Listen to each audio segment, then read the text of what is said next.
Hello aspirants, welcome to unlock GS academy. ये है आपकी मास सीरीज जिसमें हम यूपीएससी मेंस के क्वेश्चंस प्रैक्टिस करते हैं।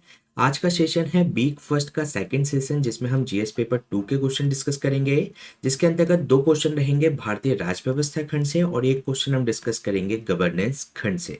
तो चलिए स्टार्ट करते हैं आज का इंपॉर्टेंट सेशन। इसमें जो फर्स्ट क्वेश्चन है आपका जीएस पेपर 2 के भारतीय राज व्यवस्था खंड से है, जिसमें आपसे पूछा गया है कि कई प्रतिकूल कार्यों के परिणाम स्वरूप राज्य के राज्यपाल की मुख्य रूप से केंद्र का एजेंट होने की जो प्रतिष्ठा है उसको संघीय लोकतांत्रिक संवैधानिक प्रणाली के परिप्रेक्ष्य से दूर करना मुश्किल हो गया है। इस बात की आपको जांच करनी है 250 शब्दों के अंतर्गत। तो इस क्वेश्चन में आपको राज्यपाल के पद के बारे में बताना है, उसके संबंध में कौन कौन सी आलोचनाएं की जाती हैं, उसको केंद्र का एजेंट कहकर संबोधित किया जाता है। इसके साथ ही उससे संबंधित जो केंद्र राज्य संबंध के लिए जो आयोग बने हैं उनकी सिफारिशों के बारे में इसमें आपको डिस्कस करना है। इसके बाद इसमें आपको निष्कर्ष इसके अंतर्गत देना है। तो इस क्वेश्चन को सॉल्व करने की हमारी वही अप्रोच रहेगी। सबसे पहले हम इसके इंट्रोडक्शन से इसकी शुरुआत करेंगे, फिर इसकी संरचना या बॉडी का निर्माण करेंगे, फिर निष्कर्ष के साथ इस क्वेश्चन को एंड करेंगे। अगर हम बात करें इस क्वेश्चन के इंट्रोडक्शन के बारे में, तो जो संविधान का अनुच्छेद है 154 उसके अंतर्गत ये कहा गया है कि राज्य का एक प्रमुख कार्यकारी होगा जो कि राज्यपाल इसके अंतर्गत होगा। इसके अलावा जो बी आर अम्बेडकर हैं वह राज्यपाल के कार्यालय को उन्होंने गरिमा का कार्यालय कहा था, यानी कि उन्होंने ऑफिस ऑफ डिग्निटी राज्यपाल के कार्यालय को कहा। इसके अलावा वह केंद्र का एजेंट नहीं बल्कि एक स्वतंत्र संवैधानिक कार्यालय के रूप में राज्यपाल का पद है जो कि सहकारी संघवाद की धुरी के रूप में कार्य करता है। इसके अलावा जो हमारे भारत के संविधान का अनुच्छेद 155 और 156 है, वह भारत में राज्यपाल की जो नियुक्ति की जाती है वह राष्ट्रपति के द्वारा की जाती है और वह जो अपने पद पर रहता है वह राष्ट्रपति के प्रसाद पर्यंत ही अपने पद पर रहता है। तो इस तरीके से इस क्वेश्चन की स्टार्टिंग की जा सकती है। इसके बाद अगर हम बात करें राज्यपाल की भूमिका के बारे में, तो भारत देश के विविध और दूर दराज के राज्यों में राष्ट्र का जो औपचारिक प्रमुख होता है यानी कि जो राष्ट्रपति होता है और प्रत्येक राज्य के जो मुख्यमंत्री होते हैं उनके बीच में संपर्क के रूप में कार्य करने के लिए राज्यपाल के पद की भूमिका इसके अंतर्गत निर्धारित की गई है। इसके साथ ही उनका जो कर्तव्य है विभिन्न राजनीतिक दलों से संबंधित संघीय सरकार एवं राज्य सरकारों के बीच जटिल संबंधों के संरक्षक के रूप में उनको कार्य करना होता है। लेकिन सुप्रीम कोर्ट के एक फैसले में उन्हें केंद्र के एजेंट के रूप से उनकी आलोचना की गई। इसके साथ ही अगर हम बात करें राज्यपाल के पद की आलोचना के बारे में, तो जो राज्यपाल का जो चयन होता है वह राजनीतिक पक्षपात और संरक्षण और मित्रता के आधार पर किया जाने लगा है। इसके अलावा जो राज्यपाल केंद्र सरकार की एक आंख एवं कान के रूप में कार्य करता है। इसके साथ ही राजनीतिक उद्देश्यों के लिए राज्यपाल के पद का दुरुपयोग देखा गया है और जो संदिग्ध आधार पर जो अनुच्छेद 356 है जो कि राष्ट्रपति शासन का जिक्र करता है, उसका दुरुपयोग केंद्र सरकार के द्वारा कई बार देखा गया है जो कि मनमाने आधार पर राज्यों पर थोपा जाता है। इसके अलावा राज्यपाल के रूप में कई जो न्यायाधीश हैं, जो पूर्व न्यायाधीश हैं, उनकी नियुक्ति देखी गई है। इसके साथ ही सक्रिय राजनीति में शामिल लोगों की भी नियुक्ति राज्य के राज्यपाल के रूप में कर दी जाती है। इसके साथ ही अगर हम बात करें तो इसमें राज्यपाल को केवल इसलिए हटाना क्योंकि वह सरकार के समान राजनीतिक एवं वैचारिक पृष्ठ पर नहीं आता, तो इस आधार पर भी राज्यपाल को इसके अंतर्गत हटा दिया जाता है। यानी कि जो बीजेपी की अगर केंद्र में सरकार बनती है तो इसमें जो राज्यपाल हैं जो कि कांग्रेस सरकार के द्वारा इसमें नियुक्त किए गए थे, उनको बीजेपी की सरकार आते ही हटा दिया जाता है। इसके अलावा इसके अंतर्गत जो संवैधानिक पीठ है उसके अंतर्गत ये कहा गया था कि एक राज्यपाल को इस आधार पर नहीं हटाया जाएगा कि वे केंद्र सरकार की पार्टी विचारधारा से मेल नहीं खाता या केंद्र सरकार ने विश्वास इसके अंतर्गत खो दिया है, तो उसके आधार पर राज्यपाल को नहीं हटाया जाएगा। तो ये बात की हमने राज्यपाल को पद कर लेते हुए आलोचना के बारे में। इसके बाद अगर हम बात करें तो इसके लिए कई सारे आयोग बने हैं, जिसमें सबसे इंपॉर्टेंट है केंद्र राज्य संबंध पर सरकारी आयोग, जिसके अंतर्गत ये कहा है कि राज्यपाल का जो कार्यालय है उसका जो कार्यकाल है उसकी सुरक्षा होनी चाहिए और उसका आश्वासन उसके अंतर्गत होना आवश्यक है। इसके अलावा राज्यपाल एक प्रतिष्ठित व्यक्ति होना चाहिए और उस राज्य से संबंधित वह नहीं होना चाहिए। इसके अलावा राज्यपाल की नियुक्ति में राज्य के जो मुख्यमंत्री है उससे विचार विमर्श इसके अंतर्गत किया जाना चाहिए। इसके अलावा राज्यपाल हाल ही की सक्रिय राजनीति में संलग्न नहीं होना चाहिए और कार्यकाल से पूर्व केवल नैतिकता, गरिमा या संवैधानिक औचित्य के आधार पर ही उसको हटाया जाना चाहिए। इसके साथ ही अगर हम बात करें तो इसमें संविधान की सिफारिशों के कामकाज की समीक्षा के लिए एक आयोग बनाया गया था। उसने भी कई सारी सिफारिशें की, जिसके अंतर्गत उन्होंने कहा कि राज्यपाल की नियुक्ति प्रधानमंत्री, गृह मंत्री, लोकसभा अध्यक्ष और संबंधित राज्य के मुख्यमंत्री की एक समिति द्वारा सौंपी जानी चाहिए। इसके अलावा अगर उन्हें उनके कार्यकाल से पूर्व हटाना है तो केंद्र सरकार को जो चीफ मिनिस्टर है उससे सलाह मशवरा उसके अंतर्गत किया जाना चाहिए। इसके साथ ही अगर हम बात करें तो इसमें जो इम्पोर्टेंट है पुंछी आयोग की जो सिफारिश की गई थी, जिसके अंतर्गत ये कहा गया कि जिस व्यक्ति को राज्यपाल बनाना तय है उसे अपनी नियुक्ति से पहले स्थानीय स्तर पर सक्रिय राजनीति में भाग नहीं लेना चाहिए। इसके साथ ही इस आयोग के द्वारा यह सिफारिश की गई कि जो राज्यपाल के पद के लिए जो प्रसाद पर्यंत का जो जिक्र है उसको इसके अंतर्गत हटा दिया जाना चाहिए। इसके विपरीत इसे हटाने के लिए जो राज्य विधानमंडल है उसके द्वारा प्रस्ताव का प्रावधान इसमें होना चाहिए, जिसमें राज्य विधानमंडल द्वारा महाभियोग के द्वारा राज्यपाल को हटाया जाए। इसके साथ ही राज्यपाल को जो विश्वविद्यालय के जो कुलपति बनाने की जो प्रथा है, जो परंपरा है, उसको इसके अंतर्गत समाप्त होना चाहिए। इसके अलावा जो अनुच्छेद 356 और जो अनुच्छेद 355 के तहत आपातकालीन प्रावधानों के स्थानीयकरण की बात इन्होंने की कि इसमें पूरे राज्य की अपेक्षा एक जिला या कई जिलों को राष्ट्रपति शासन के अंतर्गत लाया जाना चाहिए। यानी कि पूरे राज्य पर राष्ट्रपति शासन लगाने की जगह उसके जिसमें डिस्टरबेंस है जो कि संविधान के अनुसार नहीं चल रहा तो उस जिले के आधार पर उसमें राष्ट्रपति शासन लगाया जा सकता है। तो ये सिफारिश की पुंछी आयोग के द्वारा। इसके बाद अगर हम बात करें इससे संबंधित सुप्रीम कोर्ट की व्याख्या के बारे में तो इसमें सबसे महत्वपूर्ण मामला है BP Singhal versus union of India का मामला, जो कि 2010 में हुआ था और जो जिसके अंतर्गत इन्होंने ये कहा कि राष्ट्रपति के पास बिना कोई कारण बताए या बिना अवसर दिए राज्यपाल को हटाने का अधिकार है। हालांकि इस शक्ति का दुरुपयोग नहीं होना चाहिए और इस शक्ति का उपयोग मनमाने तरीके से नहीं होना चाहिए। केवल दुर्लभ या असाधारण परिस्थितियों में ही इसका प्रयोग किया जाना चाहिए।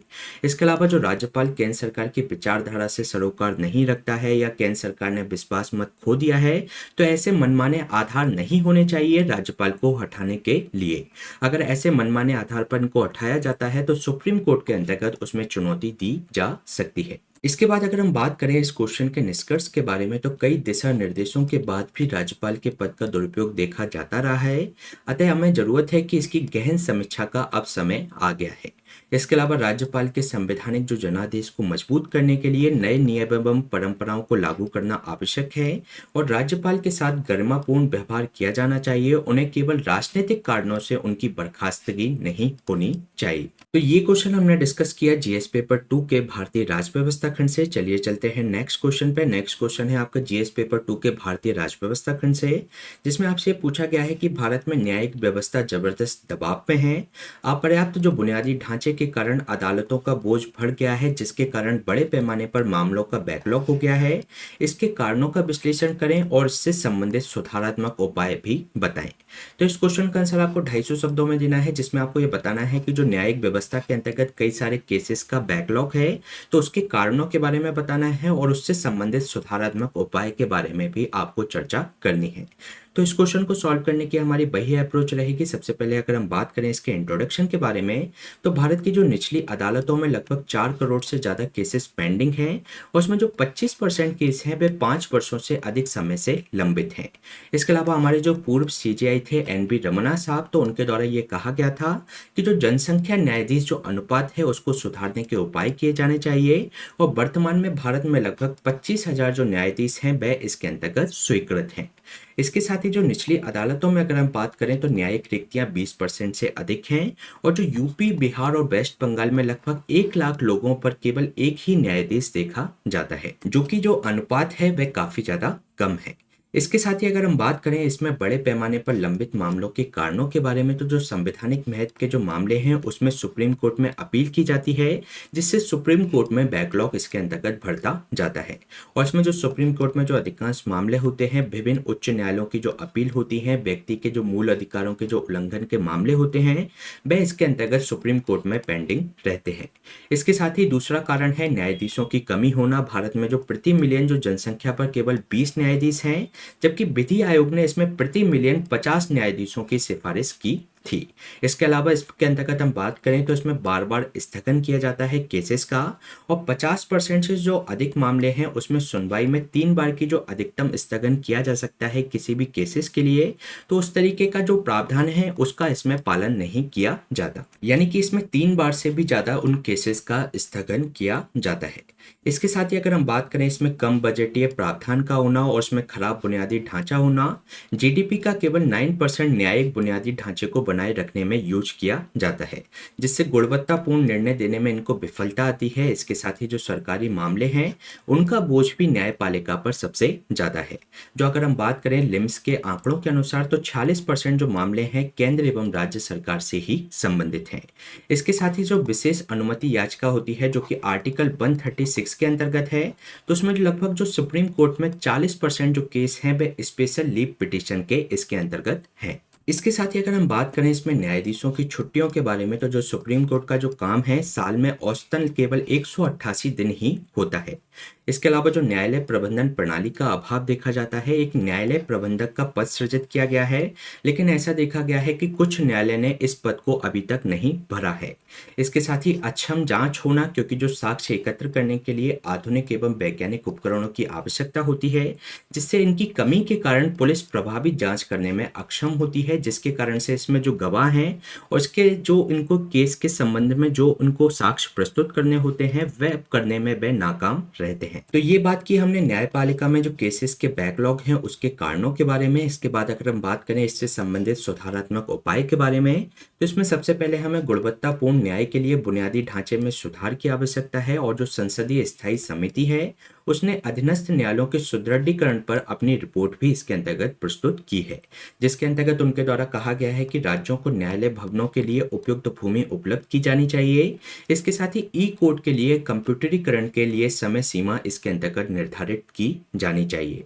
इसके साथ ही सेकंड जो उपाय होना चाहिए कि जो रिक्तियों के मुद्दे हैं उसको संबोधित किया जाए। 120वां जो विधि आयोग है उसने भी ये इस बात को कहा है। इसके साथ ही सुप्रीम कोर्ट एवं हाई कोर्ट को संविधान के अनुसार कुशल एवं अनुभवी न्यायाधीशों को तदर्थ न्यायाधीश के रूप में नियुक्त किया जाना चाहिए। इसके साथ ही जो अधीनस्थ न्यायालय एवं उच्च न्यायालयों के लिए जो वार्षिक लक्ष्य हैं उनकी जो कार्य योजना निर्धारित करके मामलों को निपटाने के लिए एक निश्चित समय सीमा उसके अंतर्गत निर्धारित होनी चाहिए। तो ये बात की हमने इससे संबंधित सुधारात्मक उपाय के बारे में। अगर हम बात करें इस क्वेश्चन के निष्कर्ष के बारे में, तो एक अच्छे न्यायिक प्रशासन की मूलभूत आवश्यकता होती है कि उसमें केसेस को सुलभता, वहनीयता एवं त्वरित न्याय लोगों को दिया जाए। तो इसके लिए जरूरी है कि जो न्यायपालिका में जो बैकलॉग हैं उनके समाधान के लिए कार्य किए जाने की जरूरत है। तो ये क्वेश्चन हमने डिस्कस किया जीएस पेपर 2 के भारतीय राज्य व्यवस्था खंड से। चलिए चलते हैं नेक्स्ट क्वेश्चन पर। नेक्स्ट क्वेश्चन है आपका जीएस पेपर 2 के गवर्नेंस खंड से, जिसके अंतर्गत आपसे ये पूछा गया है कि जो नवाचार सतत आर्थिक विकास और समृद्धि की आधारशिला है, देश में नवाचार को बढ़ावा देने के उद्देश्य से विभिन्न सरकारी उपायों का मूल्यांकन कीजिए। तो इस क्वेश्चन का आंसर आपको 250 शब्दों में देना है, जिसमें आपको यह बताना है कि जो इनोवेशन है, जो कि नवाचार है, वह सतत आर्थिक विकास और समृद्धि की आधारशिला होता है, और हमें किस तरीके से नवाचार को बढ़ावा देना चाहिए और सरकारी उपायों को इसके अंतर्गत क्या किए जाने चाहिए जिससे कि नवाचार देश के अंतर्गत बढ़ सके। तो इस क्वेश्चन को सॉल्व करने की हमारी वही अप्रोच रहेगी। अगर हम बात करें इस क्वेश्चन के इंट्रोडक्शन के बारे में, तो जो नीति आयोग की जो रिपोर्ट आती है इंडिया इनोवेशन इंडेक्स 2022, तो उसमें कर्नाटक का स्थान फर्स्ट रहा, जो कि उपराष्ट्रीय स्तर पर नवाचार क्षमता और पारिस्थितिकी तंत्र को निर्धारित करता है। इसके साथ ही जो भारत का औसत नवाचार जो स्कोर है यकीनन अपर्याप्त है, क्योंकि जो ग्लोबल इनोवेशन इंडेक्स की अगर हम बात करें तो शीर्ष 25 देशों में नामित होने के लिए महत्वाकांक्षी लक्ष्य को देखते हुए इसमें कई सारी सिफारिश की गई हैं, और सिफारिश में ये कहा गया है कि जो हमारा आरएनडी है उसको जीडीपी के अंतर्गत इसके अंतर्गत आरएनडी में हमें खर्चा बढ़ाना चाहिए, और इसमें निजी क्षेत्र की भागीदारी को भी प्रमोट किया जाना चाहिए, और हमारी जो शिक्षा प्रणाली है उसके माध्यम से भी मानव संसाधन उत्पादन एवं मांग के बीच उसकी जो खाई है उसको काटने का भी प्रयास करना चाहिए। तो इन आंकड़ों से इस क्वेश्चन की स्टार्टिंग की जा सकती है। इसके बाद अगर हम बात करें आर्थिक विकास में नवाचार की आवश्यकता के बारे में, तो इसमें जो नए उत्पाद एवं सेवाओं का निर्माण जो कि लोगों की जरूरतों को पूरा करते हों, जैसे कि नवाचार उन उत्पादों एवं सेवाओं तक पहुंच सुनिश्चित करता है जो कि लोगों को उत्पादक बनाता है। जैसे कि अगर हम बात करें जयपुर फूड की, तो जो हाशिए पर स्थित जो लोग हैं जिनका सामाजिक आर्थिक विकास बढ़ाने में उनकी सहायता करता है। और अगर हम बात करें 1968 में जो जयपुर में कृत्रिम अंग विशेष रूप से है, जैसे कि युद्ध में या आतंकवाद या बीमारी से पीड़ित जो लोग हैं उनका जो फुट है उसके अंतर्गत खराब हो जाता है, तो जयपुर फुट के माध्यम से उनकी उत्पादकता बढ़ाई जा सकती है। इसके अलावा अगर हम बात करें तो जैसे जैसे नवाचार बढ़ता है उससे आर्थिक विकास बढ़ता है, और जैसे जैसे आर्थिक विकास बढ़ता है तो उसमें देश के अंतर्गत रोजगार के संसाधन भी बढ़ते हैं। इसके अलावा लोगों का रोजगार मिलेगा तो उससे जीवन का स्तर बढ़ेगा और जीवन की गुणवत्ता इसके अंतर्गत लोगों की इंक्रीज होती है। जैसे कि अगर हम बात करें ओला उबर जैसे जो इनोवेशन हैं, जो केब एग्रीगेटर्स हैं, तो उससे कई सारे लोगों को गिग इकोनॉमी में पार्टिसिपेट करने का मौका मिला है। इसके साथ ही अगर हम बात करें इसमें सामाजिक आर्थिक सशक्तिकरण की, तो जो नवोन्मेषी उत्पाद होते हैं वे समाज के आशय पर ये रह रहे लोगों के जीवन स्तर को इसके अंतर्गत इंक्रीज कर देते हैं। जैसे कि अगर हम बात करें तो धुआं रहित चूल्हा होने से महिलाओं के स्वास्थ्य इसके अंतर्गत इंक्रीज हुआ है। इसके साथ ही वाटर एटीएम लगने से जो महिलाओं को दूर से अब जो पानी लाना पड़ता था वह उससे महिलाओं का बोझ इसके अंतर्गत कम हुआ है, और वाटर एटीएम के माध्यम से वह आसानी से पानी ला पाती हैं। इसके साथ ही जो नीतिगत नवाचार होते हैं वे सामाजिक आर्थिक स्थिति को इसके अंतर्गत बढ़ाते हैं। जैसे कि अगर हम बात करें केसीसी की, तो जो किसान क्रेडिट कार्ड है वे किसानों को अनौपचारिक ऋण की मजबूरी से बचाने में ये सहायता करता है, यानी कि उसमें जो गांव के जो साहूकार होते हैं उनसे उसमें ऋण लेने की जरूरत नहीं पड़ती, जिसके कारण से उनका जीवन स्तर इसके अंतर्गत बढ़ता है। इसके साथ ही जो आशा कार्यकर्ता हैं वे आईएमआर और जो एमएमआर है उसमें सुधार करने में उन्होंने काफी ज्यादा सहयोग किया है। इसके अलावा अगर हम बात करें जो इनोवेशन होता है वह लोगों की दक्षता को बढ़ा देता है, और जिससे कि व्यवसाय करने की जो लागत होती है वह इसके अंतर्गत कम हो जाती है, और उसमें जो पूरा करने में जो लगने वाला समय होता है वह भी इसके अंतर्गत डिक्रीज हो जाता है। इसके साथ ही जो सार्वजनिक व्यय होते हैं वह भी इसके अंतर्गत घटते हैं, क्योंकि इसका कई और बेहतर उपयोग किया जा सकता है। जो सार्वजनिक व्यय इसके अंतर्गत संसाधनों में हो रहा था वह उसको कहीं और बेहतर उसका उपयोग किया जा सकता है। इसके अंतर्गत जो नवीन मोबाइल प्रौद्योगिकी है, जो बायोमेट्रिक प्रमाणीकरण से सेवा वितरण जो क्षमता है वह इसके अंतर्गत बढ़ गई है।